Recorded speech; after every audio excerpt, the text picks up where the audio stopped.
Math 1332, Chapter 3, Symbolic Logic, Section 2, Truth Tables, Video 9, Truth Table Example 4, 3 simple statements. Construct a truth table for the compound statement.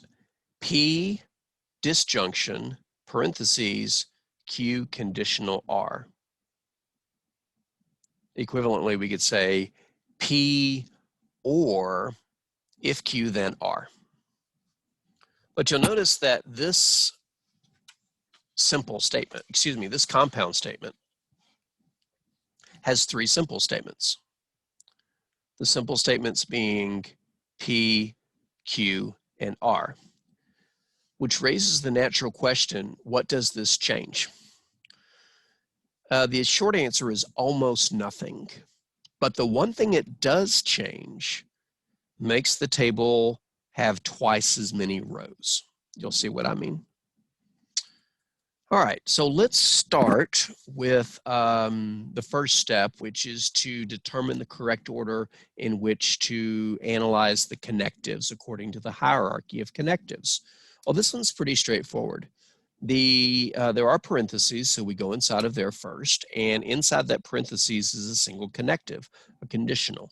So we have to go there first.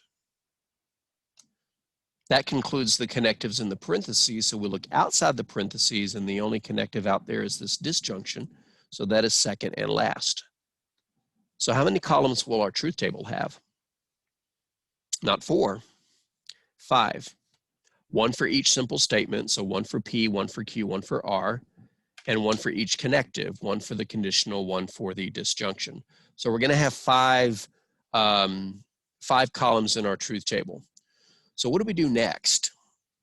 Next, we set up a column for each simple statement, and we set up a row for every possible combination of truth values. And this is where the work doubles, literally.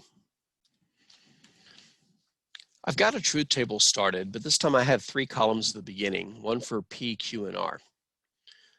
But we're not going to have 4 rows. Why? Well, think of it this way.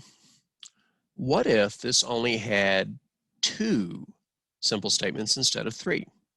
For example, what if it only had Q and R? So let's cover up the P column for a second. If it only has 2 simple statements, we know how to set up the truth values, at least you should know by now.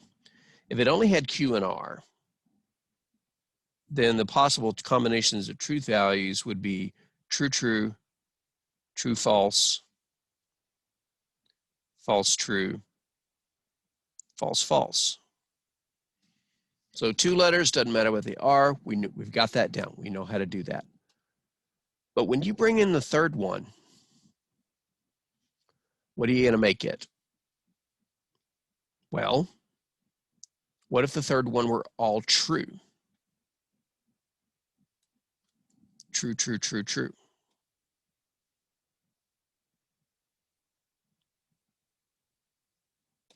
Is that all possible combinations of truth values?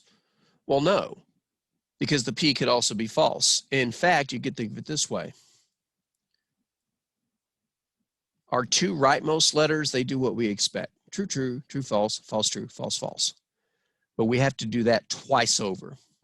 Once for when the leftmost letter is true, and then once again for when it's false.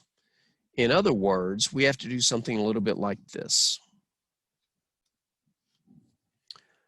If we were to set up another 4 rows and replicate the same truth values we had for the P and the R, in other words, if we were to copy these here, unfortunately, I can't just copy and paste.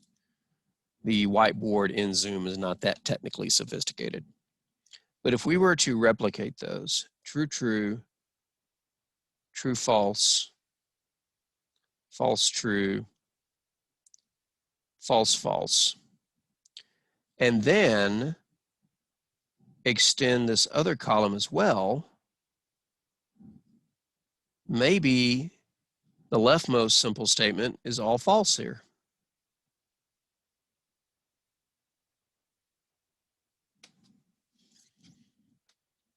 And yes, there are 8 possible combinations of trues and falses for 3 simple statements. In fact, there's a way to predict the number of rows using a formula that we saw before in a slightly different context when we were counting subsets of a finite set. In general, looks like this is a small font size. There we go. In general, if a compound statement contains n simple statements, so right now n is 3, then its truth table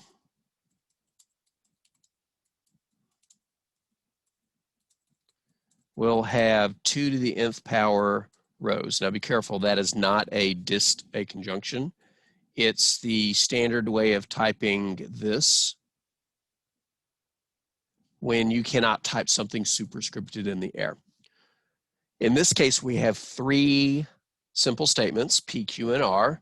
So we had 2 to the 3rd power, which means 2 times 2 times 2, which is 8 rows.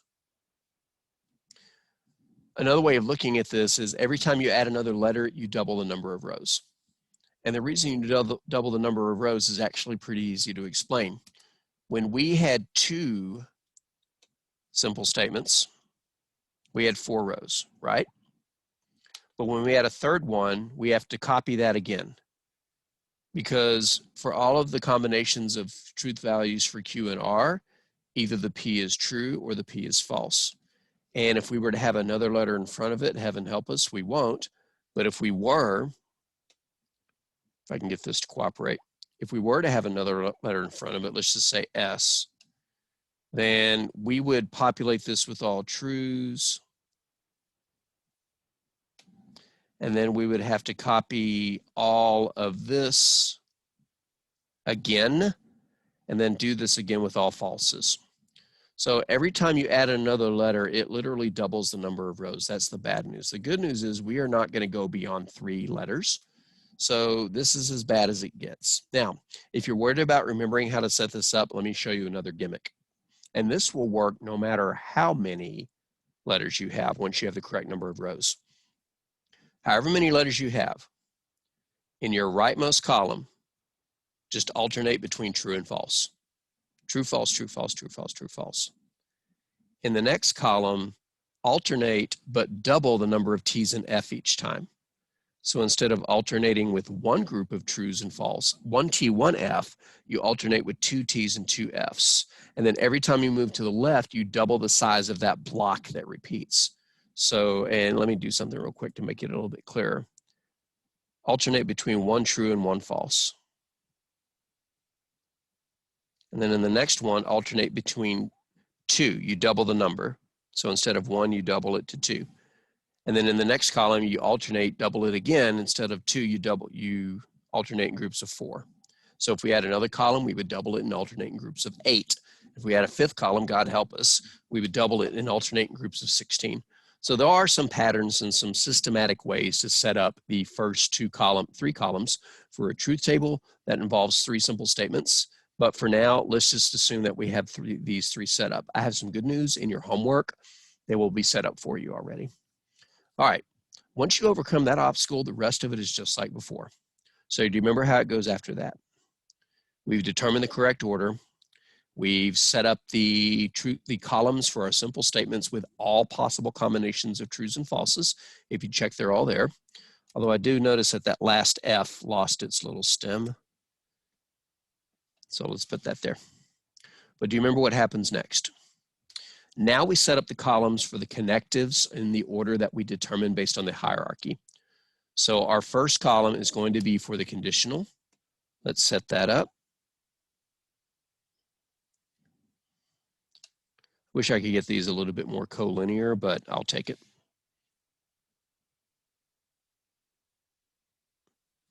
All right, so now we're going to set up a column for the first connective based on our order in the hierarchy, which was the conditional. On the left was a Q, on the right was an R. And now we're going to set up another column for the second connective, which will be the last one. Let's see if I can move this over a little bit. There we go. This is much easier to do with a pen and pencil on paper than it is using shapes here. So maybe I should just freehand the tables. But the next column, and we need to do one here too. Our next column is going to be for the second connective, which was the disjunction, the left of which was the P and the right of which was the parentheses whose content was Q pointing to R. So that part remains the same. Just set up the columns in the order based on the hierarchy that you've already determined. And now we just play the game that we played before. Now, unfortunately, I don't have a lot of room on the bottom to write the rules, but maybe I can squeeze them in there. All right, let's go to the first column, this column right here, first and second. The first column was built around what connective? It was built around the conditional. And what is the rule for conditional? The rule for conditional is false only when T points to F. Okay, so that's the rule that we're going to do. Now, which previous columns are we going to do it to? To the left there is the Q, so the Q column. To the right is the R, so the R column. Since we're not focusing on the P column right now, we'll hide it for a moment. And while we're at it, we'll go ahead and hide the second column. I wouldn't scribble them out. I would cover them with finger, pencil, paper, whatever, so that they're like blinders, if you will. All right, so now we are going to apply the rule, and the rule says I'm going to write false when I see T pointing to F. Now, because this is a conditional and the order matters, it might help to actually draw the arrows from Q pointing to R. It gets a little messy. In this case, the arrows are going left to right. Some of these arrows getting very sloppy. All right.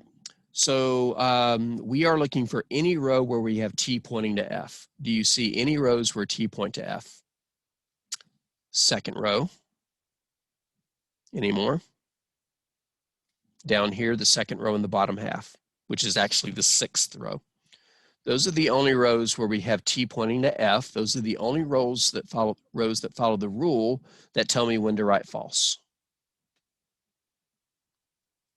Since those are the only rows that are false, that means the remaining rows are true.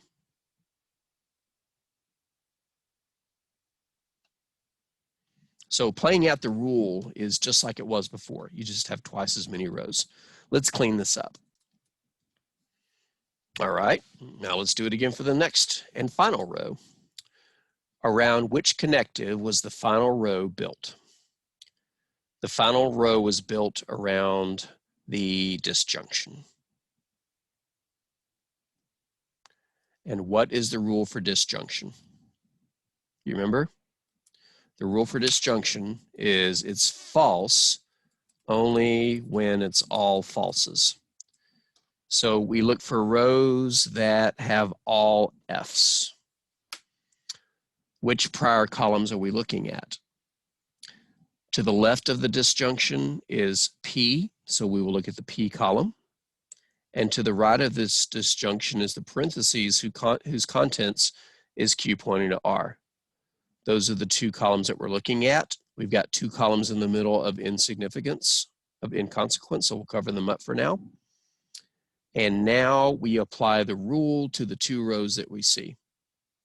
The rule says it's false only when it's all Fs. So looking in the two columns that you can see, are there any rows that are all false? Well, we can immediately omit the first four rows because they all start with trues. So we can focus down here because they start with falses. And the only row that is all false is the sixth row. So that's the only row that follows this rule. When I see all Fs, I write false, which means the other rows are not false, which means the other rows are true.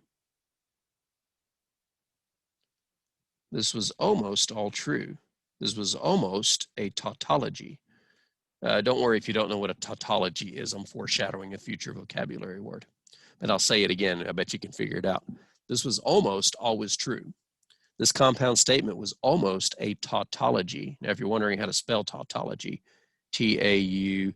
T-O-L-O-G-Y. But again, I'm just foreshadowing, so I wouldn't worry too much about it. All right, so the truth table is done. Let's clean this up.